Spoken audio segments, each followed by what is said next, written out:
La chirurgie du cancer de l'ovaire de stade avancé diffère de celle du stade précoce. Elle requiert une grande expertise chirurgicale.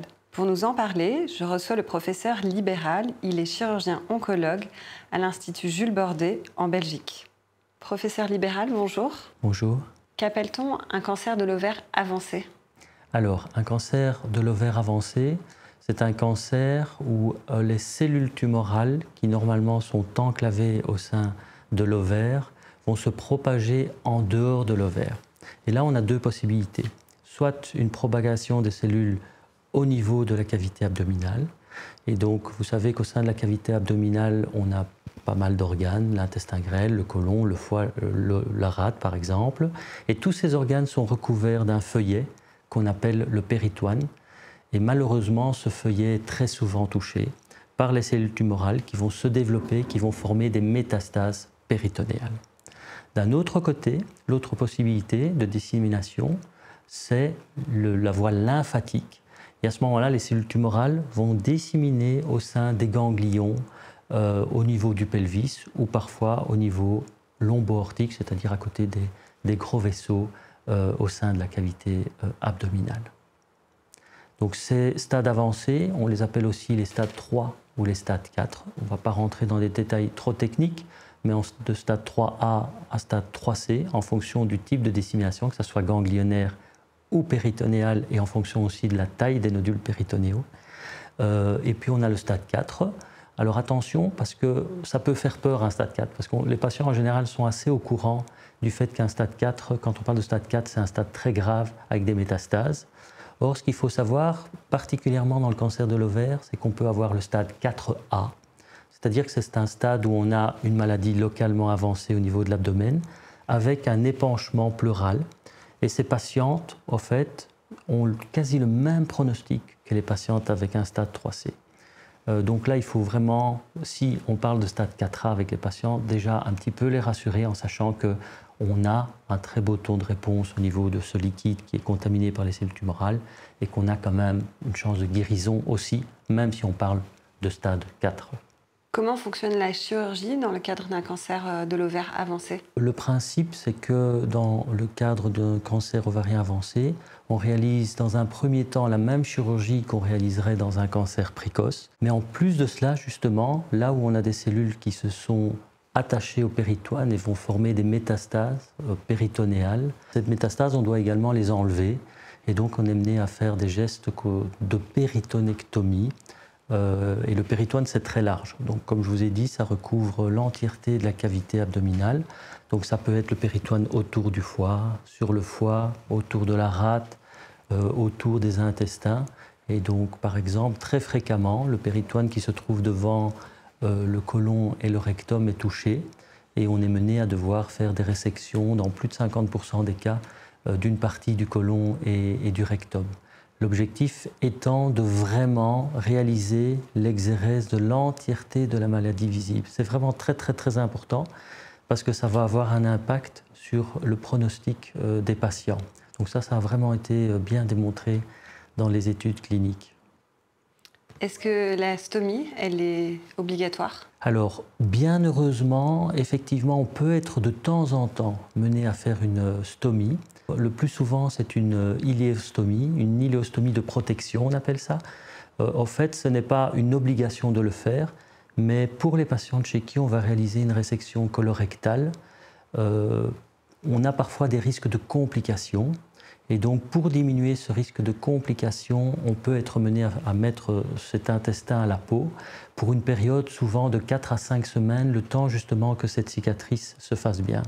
Maintenant, pour les patientes qui ont un cancer ovarien, l'atteinte est souvent limitée au haut rectum et donc on n'a pas un gros risque de complications post-opératoires et donc c'est relativement rare de procéder à ce type de procédure.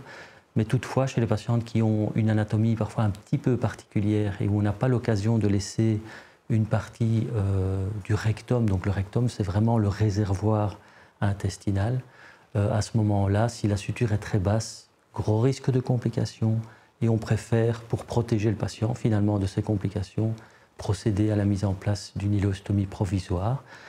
Ensuite, il faut évidemment réopérer les patientes pour supprimer cette poche, mais c'est une petite intervention qui ne prend pas beaucoup de temps et qui se fait avec une hospitalisation de 4-5 jours. Et est-ce qu'il y a un risque que la stomie soit permanente? Alors ça, c'est vraiment exceptionnel. On peut avoir des cas vraiment avec des maladies extrêmement avancées, avec une extension qui va vraiment, qui comporte en fait une invasion de l'entièreté de ce réservoir qu'on appelle le rectum. Mais c'est vraiment exceptionnel. Comment une patiente peut se préparer au mieux à l'opération? Alors ça, c'est très important. Ce qui est très important, c'est que la patiente arrive avec le meilleur moral possible, le meilleur état physique possible et le meilleur état nutritionnel possible. C'est vraiment 3 facteurs extrêmement importants.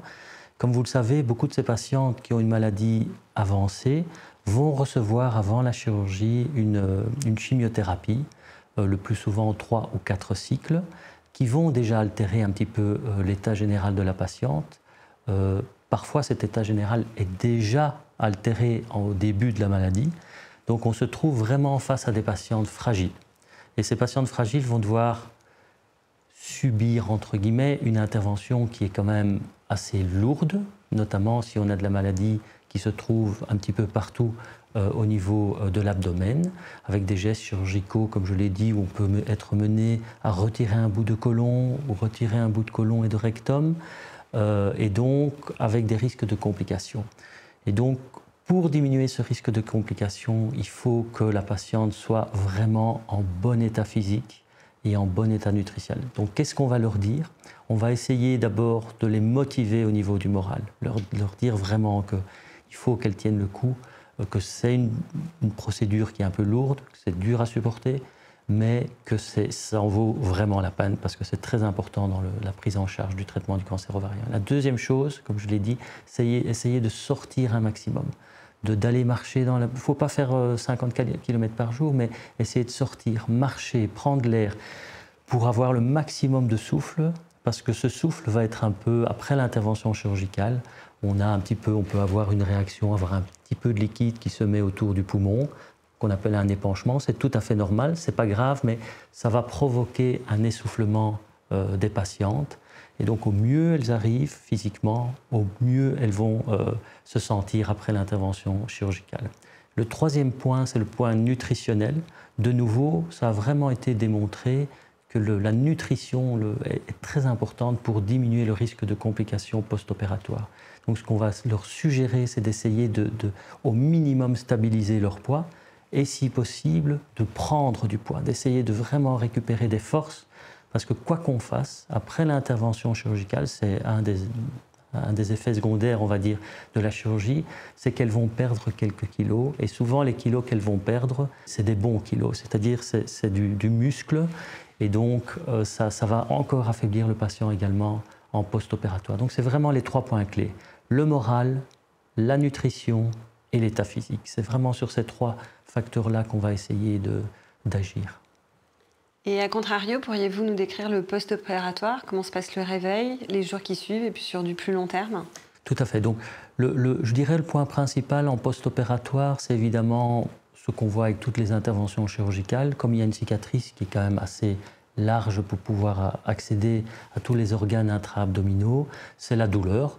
Mais au jour d'aujourd'hui, vraiment, les anesthésistes font un travail extraordinaire. On a vraiment un très bon contrôle de la douleur. Donc, c'est quelque chose pour lequel on ne doit plus trop craindre d'avoir trop mal. Normalement, les médicaments permettent vraiment de bien contrôler la douleur en post-opératoire, mais il peut arriver que des patients soient un tout petit peu plus sensibles. Et donc là, c'est vraiment important qu'il y ait un bon contact, une bonne prise en charge post-opératoire avec les anesthésistes et les chirurgiens, et que cette douleur soit contrôlée. L'autre chose, c'est toute la gestion des drains, des sondes, puisque après l'intervention chirurgicale, le patient va se retrouver avec une sonde dans le nez, avec une sonde dans la vessie, avec des drains intra-abdominaux pour la surveillance et pour essayer de mettre un peu les intestins au repos. Et donc, en général, ce qu'on essaie de faire à la consultation, déjà, c'est de leur expliquer un petit peu qu'on va devoir garder la sonde gastrique quelques jours jusqu'à ce qu'ils reprennent un transit, ou bien qu'ils vont garder les drains jusqu'à ce qu'on soit sûr qu'il n'y ait pas de complications importante, et même chose avec la sonde vésicale. L'autre point qui est très important, c'est la fatigue. Pour ça, malheureusement, on n'a pas de médicaments contre la fatigue.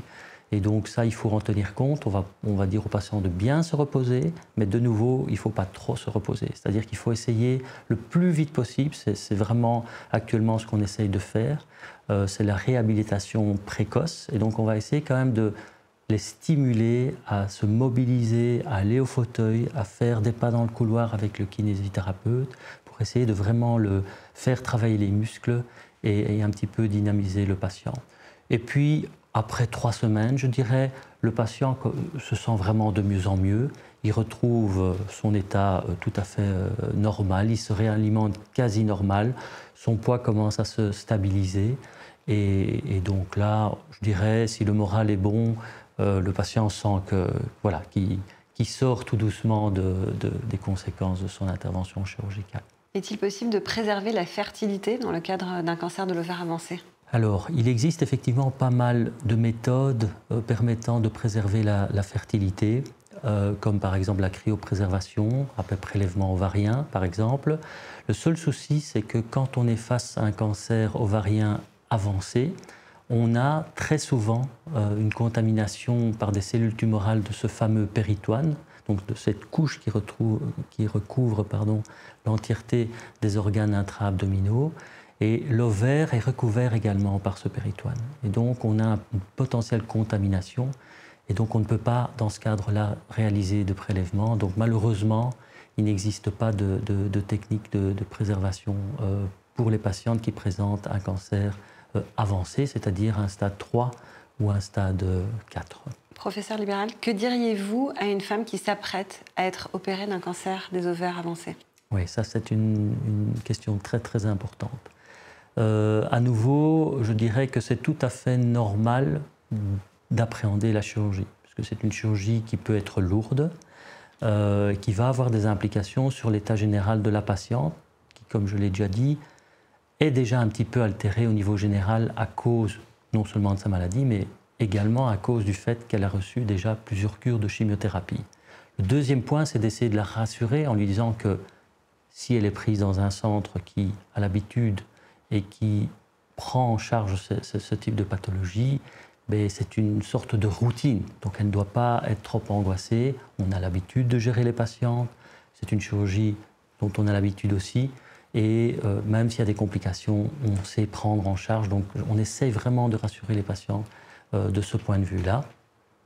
Le troisième point qui est vraiment également très important, probablement le plus important, c'est d'essayer de leur faire comprendre également que la chirurgie, c'est un des piliers majeurs pour le pronostic des patients. Donc on sait que la chimiothérapie, la manière dont les patientes vont répondre à la chimiothérapie est un facteur pronostic majeur. Et le deuxième facteur pronostic majeur, c'est vraiment la qualité de la chirurgie. Donc on essaye de leur expliquer que c'est vrai, c'est stressant, on va subir une intervention lourde, mais on les rassure en disant qu'on a l'expertise pour gérer ça, qu'elles ne s'angoissent pas. Et troisièmement, vraiment que ça a un effet majeur sur le pronostic et que c'est quelque chose de donc très important à accepter, parce que sinon on met en péril le pronostic des patientes. En moyenne, combien de temps dure une opération du cancer de l'ovaire avancé ? Alors ça, c'est une excellente question aussi. En général, on explique à la patiente que la durée opératoire peut varier de quelques heures, c'est-à-dire, imaginons une patiente qui a une réponse excellente à la chimiothérapie. Parfois, on peut retrouver vraiment quelques nodules, quelques métastases péritonéales de manière très limitée. Et donc, ça se limite à quelques heures d'intervention. Donc, on va dire que ça peut aller aux alentours de 2-3 heures. Mais parfois, si on a une atteinte plus importante, qu'on a répondu à la chimiothérapie, mais qui reste une maladie quand même assez florissante, c'est-à-dire à différents endroits de la cavité abdominale, on est parfois bloqué en salle d'opération pendant jusqu'à 9 heures. Puisqu'il faut vraiment prendre le temps, c'est très très très important, prendre le temps de regarder partout dans le ventre, de regarder derrière le foie, derrière la rate, vraiment à la recherche de tous les nodules, puisqu'on sait que c'est un facteur pronostic majeur. Il faut vraiment, en fin de chirurgie, qu'il n'y ait plus de maladies visibles, du moins quand c'est possible de tout resséquer. Peut-être pour conclure, la chirurgie, elle se fait de façon adjuvante, où il y a toujours une chimiothérapie avant ou pas forcément? Alors, normalement, ce qu'on préconise, si c'est possible, c'est de faire une chirurgie d'emblée, donc upfront, qui est suivie d'une chimiothérapie adjuvante à base de carbotaxol, 6 cycles. Ça, c'est le schéma standard. Le problème, c'est que parfois, les patientes, dans plus de 3/4 des cas, elles arrivent avec une maladie avancée et avec une maladie assez disséminée au sein de l'abdomen. Et donc là, très longtemps, des équipes ont défendu le fait de quand même faire une chirurgie d'emblée, mais au risque de ne pas pouvoir être complet. Actuellement, on a montré que le fait de donner chez ces patientes-là avec une maladie très avancée où on a un risque de ne pas être complet, le fait de donner une chimiothérapie avant d'opérer va permettre de faire un nettoyage vraiment de la maladie au sein de la cavité abdominale, qui va permettre d'avoir des gestes chirurgicaux moins lourds et donc de moins impacter la qualité de vie des patientes, et en ayant tout à fait le même pronostic.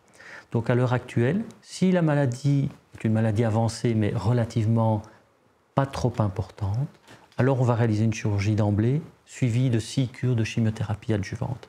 Si on est face à une maladie vraiment beaucoup plus avancée, où on voit que la quasi-totalité de l'abdomen est atteinte, on va préférer donner 3 à 4 cures de chimiothérapie qu'on appelle à ce moment-là néoadjuvante.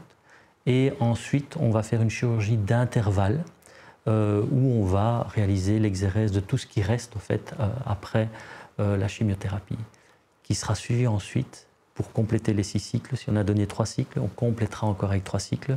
Si on en a donné 4, ce qui peut arriver dans les maladies très avancées, alors on en donnera au minimum 2, et si le patient le supporte, on peut parfois même en donner 3 après l'opération chirurgicale. Merci pour ces précisions. Oui, merci à vous.